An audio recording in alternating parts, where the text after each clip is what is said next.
Welcome to Blizzard Fire. We hope this video helps fire up your solution. In this video, I will explain how to replace a Subaru wheel stud.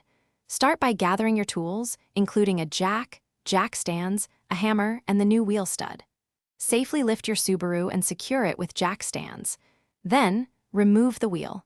Next, you'll need to unbolt and carefully remove the brake caliper and rotor to gain clear access to the wheel hub.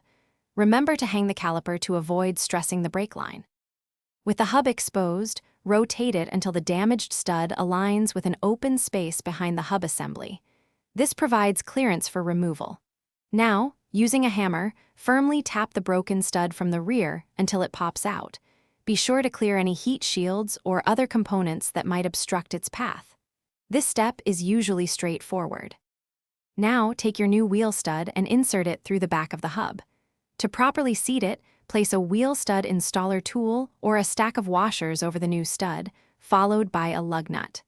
Slowly tighten the lug nut, which will pull the stud through the hub until it's fully seated and flush. This ensures a secure fit. Once the new stud is secure, reattach the brake rotor and then the caliper assembly, ensuring all bolts are tightened. Mount your wheel back onto the hub and hand tighten all the lug nuts.